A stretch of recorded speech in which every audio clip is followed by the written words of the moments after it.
Hello everyone. Very good morning to all of you. आज के video में 15 अप्रैल 2024 के करंट अफेयर कवर करेंगे। और करंट अफेयर की पीडीएफ स्टैटिक जीके के साथ आप मेरे टेलीग्राम ग्रुप से डाउनलोड कर सकते हैं। मेरे टेलीग्राम का ऑफिशियल लिंक वीडियो के डिस्क्रिप्शन में सबसे ऊपर दिया हुआ है। You have to make sure कि आप मेरा ऑफिशियल टेलीग्राम ही ज्वाइन करें, क्योंकि आप जब टेलीग्राम पे मेरे नाम को सर्च करते हैं तो वहां पर मेरे नाम से कई सारे फेक अकाउंट बने हुए हैं। तो आप ये एश्योर कर लें कि आप मेरा ऑफिशियल टेलीग्राम ही ज्वाइन कर रहे हैं, जिसका लिंक वीडियो के डिस्क्रिप्शन में दिया हुआ है। सबसे पहले बात करेंगे कल के क्वेश्चन की। कल मैंने आपसे सवाल ये पूछा था कि काजीरंगा नेशनल पार्क को यूनेस्को के द्वारा वर्ल्ड हेरिटेज साइट में कौन से वर्ष में शामिल किया गया था। तो यूनेस्को ने काजीरंगा नेशनल पार्क को 1985 में वर्ल्ड हेरिटेज साइट में शामिल किया था। मैक्सिमम लोगों ने सही आंसर दिया है आप में से। अब इससे बनने वाले कई और क्वेश्चन हैं, जैसे कि आपसे ये पूछा जाता है काजीरंगा नेशनल पार्क कौन से राज्य में है। तो ये आसाम राज्य के अंदर है। ये वन हॉर्न राइनो के लिए जाना जाता है। किसके लिए? एक सींग वाले गेंडे के लिए। इसके अलावा आज की डेट में आसाम राज्य के अंदर कितने नेशनल पार्क हैं? तो टोटल 7 नेशनल पार्क हैं। 5 पहले हुआ करते थे और पिछले साल ही 2 नए नेशनल पार्क बने हैं। कौन कौन सा? एक तो है आपका रायमोना नेशनल पार्क, और दूसरा है जिसका नाम है देहिंग पतकाई नेशनल पार्क। देहिंग पतकाई, ठीक है। तो 5 पहले थे, 2 अभी पिछले साल बन गए, तो टोटल 7 नेशनल पार्क है आसाम के अंदर। आसाम के अंदर मुख्यमंत्री हैं हिमांता बिश्व शर्मा। अब शुरू करते हैं करंट अफेयर। और आप में से वो सारे स्टूडेंट अगर स्टैटिक जीके में कोई भी समस्या आप फेस कर रहे हैं तो आप मेरी ये किताब अमेजोन से आज ही ऑर्डर करके अपने घर मंगा सकते हैं। आपका एग्जाम कोई भी हो, हर एक एग्जाम के लिए ये किताब मैंने लॉन्च करी हुई है। इस किताब में मैंने स्टैटिक जीके पूरी 100% कवर करी है। साथ में 1800 से ज्यादा टीसीएस पैटर्न पर आधारित आपको स्टैटिक जीके के पीवाईक्यूज भी कवर कराए हुए हैं। तो ये किताब आपके लिए वन स्टॉप सॉल्यूशन है। आप कहीं पर भी स्टैटिक जीके की बुक लेने जाते हो, या तो आपको थ्योरी मिलेगी या तो क्वेश्चन मिलेंगे। यहाँ पर थ्योरी जैसी चीज ही मैंने नहीं दी है। हर एक टॉपिक आपको टेबल की फॉर्मेट में दिया हुआ है, जो कि एक बार में पढ़ते ही आपको याद हो जाता है। तो इस टाइम पर इससे बेहतरीन तो आपको किताब नहीं मिलने वाली है। और ये किताब अपने आप में सारी टेंशन आपकी खत्म कर देती है स्टैटिक जीके को लेकर। और दोनों किताब हिंदी या इंग्लिश आप जिसमें चाहे मंगा सकते हैं। दोनों का लिंक वीडियो के डिस्क्रिप्शन में दिया हुआ है। ये कौन सी कंपनी है जिसने हिंदुस्तान जिंक के साथ एक पैक्ट साइन किया है और इनके साथ मिलकर पूरे भारत भर में ये वेस्ट मैनेजमेंट के लिए प्रोजेक्ट लॉन्च करने का काम करेंगे? तो ये कंपनी है वीई एक्सएल एनवायर प्रोजेक्ट। इन्होंने हिंदुस्तान जिंक के साथ पैक्ट साइन किया है। आज की डेट में हर एक तरीके का वेस्ट बढ़ता चला जा रहा है। एग्जाम्पल के तौर पर आप इलेक्ट्रॉनिक वेस्ट की बात करो।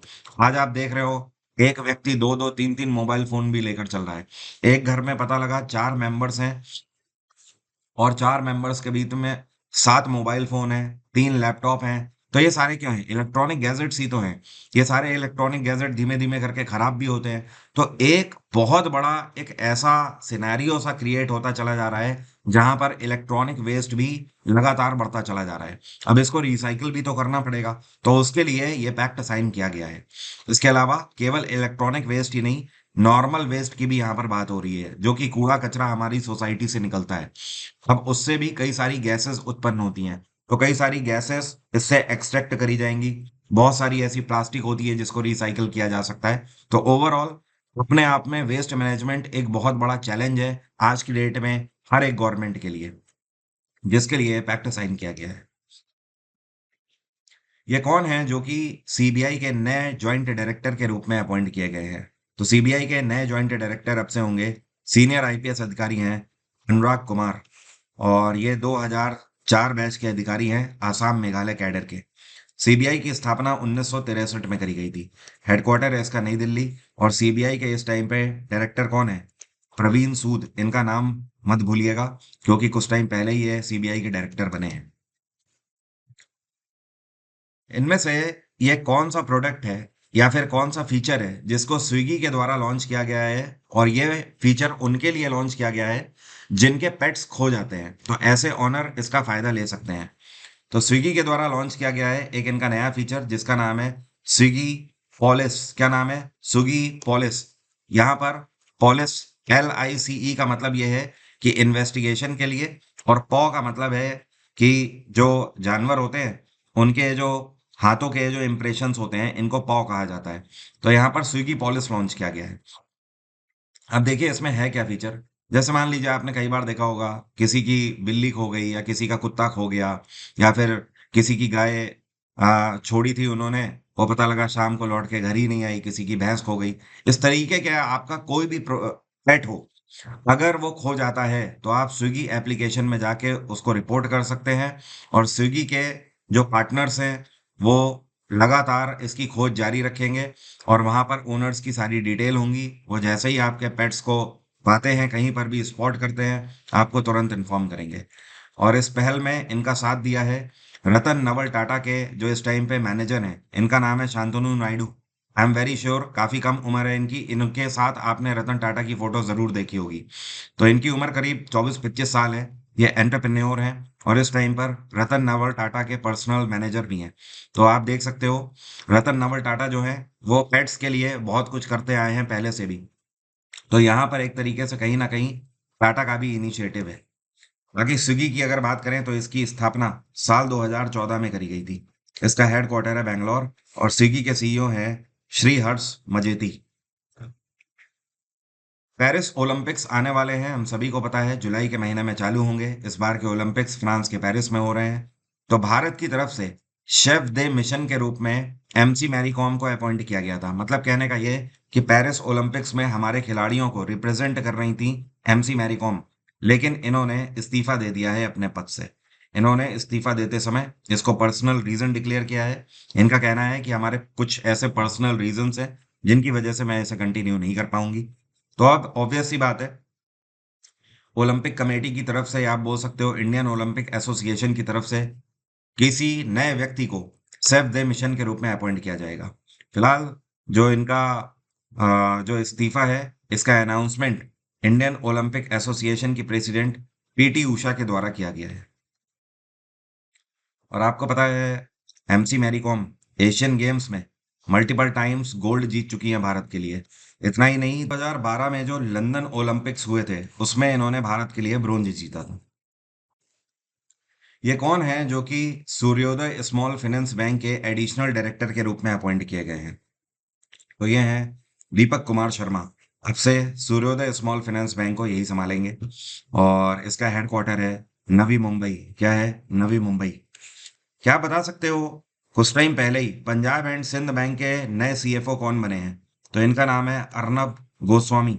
नाम इनका मत भूलिएगा। 2024 के जेसीबी लिटरेचर प्राइज में जो ज्यूरी मेंबर्स होंगे, उनके चेयरपर्सन के रूप में किसको अपॉइंट किया गया है? तो ये है जेरी पिंटो। और जेरी पिंटो जो है ये एक राइटर हैं। इसके अलावा ज्यूरी मेंबर्स में त्रिदीप शुरत, और एक्विथ हामी, और शौनाक सेन जो कि फिल्म डायरेक्टर हैं, और दीप्ति शशिधरन जो कि आर्टिस्ट हैं। इन सभी को ज्यूरी मेंबर के रूप में अपॉइंट किया जाएगा।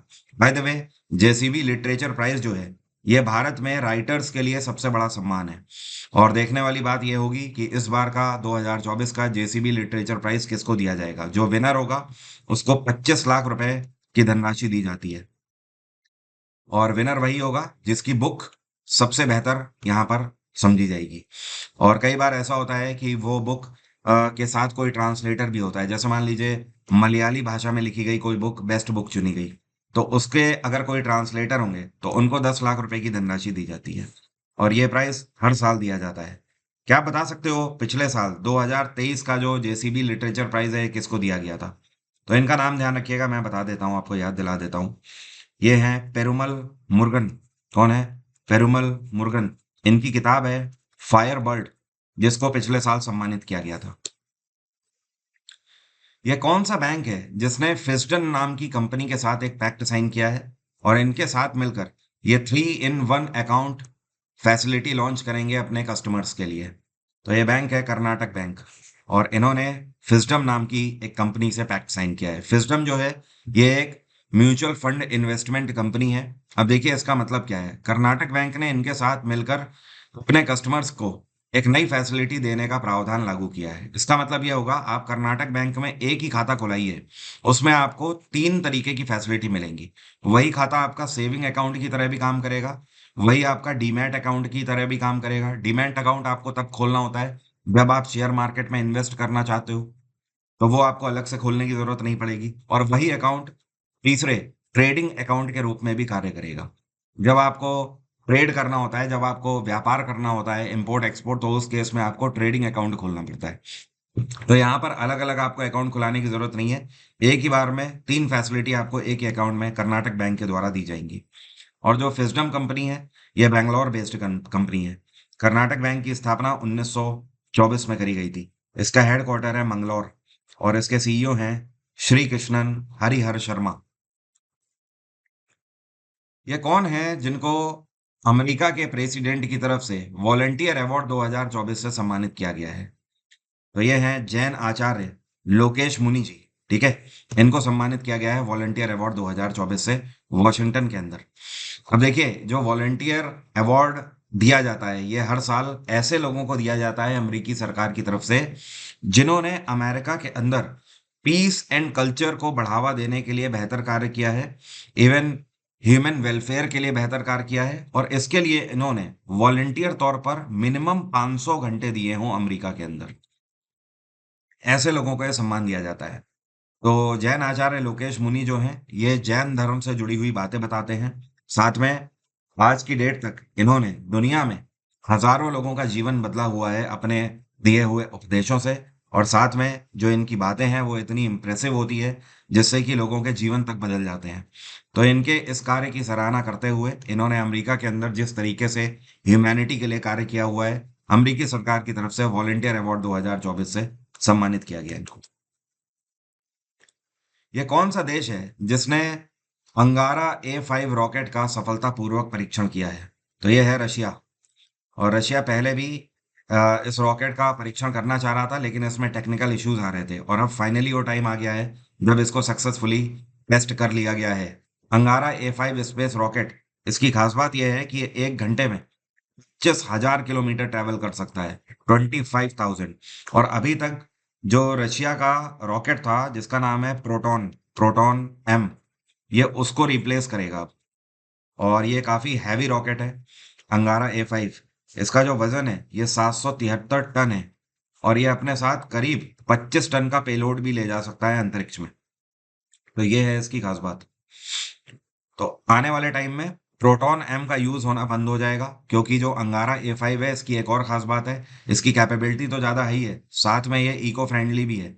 जो इसका फ्यूल है वो प्रोटॉन एम से काफी ज्यादा एनवायरमेंट फ्रेंडली है।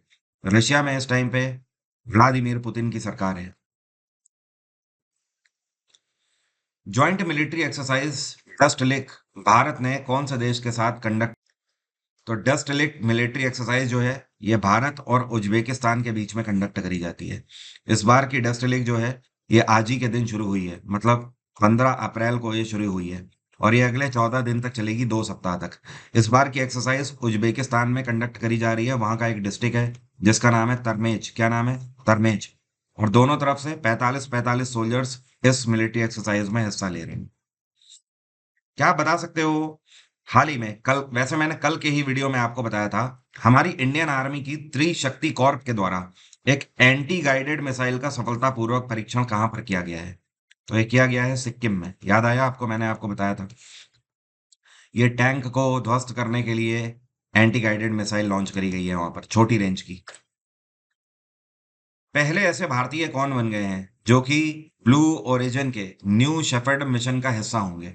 देखिए, मैं आपको समझा देता हूँ। 2 साल पहले, आप जेफ बेजोस का तो नाम जानते ही हैं, जिनकी अमेजॉन कंपनी है, तो उन्हीं की एक स्पेस कंपनी है जिसका नाम है ब्लू ओरिजिन। तो 2 साल पहले जेफ बेजोस ने न्यू शेफर्ड मिशन लॉन्च किया था। इसका मतलब यह है कि ब्लू ओरिजिन जो इनकी स्पेस कंपनी है, ये लोगों को अंतरिक्ष में पर्यटक के तौर पर घुमाने के लिए ले जाती है। मतलब आप अंतरिक्ष में घूमने के लिए जा सकते हो, उसके लिए आपको ब्लू ओरिजिन के न्यू शेफर्ड मिशन में खुद को रजिस्टर करना होगा। इसकी एक प्रॉपर फी होती है जो कि करोड़ों में है। तो पहले ऐसे भारतीय अब ये बनने जा रहे हैं गोपीचंद थोटाकुरा। इससे पहले 6 बैच इसके जा चुके हैं 2 साल के अंदर। अब ये 7वां बैच होगा जिसमें गोपीचंद थोटाकुरा होंगे। और टोटल इस बार जो क्रू मेंबर होंगे, 6 क्रू मेंबर हैं इसमें। एक बार में 6 लोग ही इसमें मैक्सिमम जा सकते हैं। और जो ब्लू ओरिजिन है, इसका हेडक्वार्टर है वॉशिंगटन डीसी। ब्लू ओरिजिन की स्थापना साल 2000 में करी गई थी। और एलॉन मस्क की जो स्पेस एक्स कंपनी है, उसकी स्थापना साल 2002 में करी गई थी। यूजीसी जिसको बोलते हैं यूनिवर्सिटी ग्रांट्स कमीशन, इसके मेंबर के रूप में किसको अपॉइंट किया गया है? तो इसके नए मेंबर होंगे सच्चिदानंद मोहंती। सच्चिदानंद मोहंती इससे पहले प्रोफेसर रह चुके हैं डिपार्टमेंट ऑफ इंग्लिश के यूनिवर्सिटी ऑफ हैदराबाद में। इसके अलावा उसके बाद ये अपॉइंट किए गए थे भारत की एजुकेशन कमीशन जो कि यूनेस्को में है उसके मेंबर के रूप में। और अभी इनका जो अपॉइंटमेंट है ये मिनिस्ट्री ऑफ हायर एजुकेशन की तरफ से अब यूजीसी के अंदर मेंबर के रूप में किया गया है। यूजीसी इतना बड़ा संस्थान है जो कि भारत में कहीं ना कहीं एजुकेशन के पैरामीटर्स को सेट करने का काम करता है। आज की डेट में भारत की कोई भी प्राइवेट यूनिवर्सिटी हो उसको यूजीसी से अप्रूव्ड होना ही चाहिए। अगर वो यूजीसी से अप्रूव्ड नहीं है तो उसकी कोई भी मान्यता नहीं है। तो ये है यूजीसी का जस्ट इम्पोर्टेंस। यूजीसी की स्थापना 1956 में करी गई थी। हेडक्वार्टर है इसका नई दिल्ली और इसके चेयरपर्सन है मामीदाला जगदीश कुमार। अब मेरा आज का सवाल आपसे, आप में से कितने लोग बता सकते हैं कुछ टाइम पहले प्रधानमंत्री नरेंद्र मोदी के द्वारा पीएम सूरज पोर्टल लॉन्च किया गया था जो कि किससे संबंधित है? रोजगार, साइबर क्राइम, खेल या फिर जुडिशरी से? कमेंट बॉक्स में लिखकर बताइएगा। नवरात्र का महोत्सव चल रहा है। आप नवरात्रि 50 कोड लगाकर एग्जाम इंजन एप्लीकेशन से मेरा जीएस जीके का फाउंडेशन बैच जो कि आधे दामों में इस टाइम पर परचेज कर सकते हैं। इसके अलावा अगर आप सीपीओ एमटीएस या सीएचएसएल इस बार का देने जा रहे हैं तो आप डुओ बैच भी ले सकते हैं। ये स्पेशल बैच मैंने लॉन्च किया था जिसमें कंप्लीट जीएस जीके आपकी कवर है और कंप्लीट रीजनिंग कवर है। ये भी आप कोई भी बैच अवेल करें इस टाइम पर हर एक बैच में आपको 50% का फ्लैट ऑफ मिल रहा है। केवल नवरात्रि तक ये ऑफ है। और जो फाउंडेशन बैच है इसमें वन लाइनर का क्रैश कोर्स भी मैंने आपको दिया है और साथ में पिछले 5 सालों के पीवाईक्यूज भी कवर कराए हैं। तो ये आपके लिए वन स्टॉप सॉल्यूशन है। कोई भी मैंने टॉपिक यहाँ पर छोड़ा नहीं हुआ है। आप चाहे कोई भी एग्जाम दे रहे हो, चाहे एसएससी का हो, चाहे राज्य का कोई भी एग्जाम हो, स्टेट पीसीएस तक का, हर एक एग्जाम के लिए रेलेवेंट है। और फाउंडेशन बैच का जो डायरेक्ट लिंक है वो भी वीडियो के डिस्क्रिप्शन में भी दिया हुआ है। आप डायरेक्टली एग्जाम इंजन एप्लीकेशन में भी जाके अवेल कर सकते हैं। आज की बात यहीं तक रहेगी। Thank you so much. Have a nice day. Take care. Bye bye. आपका दिन मंगलमय हो।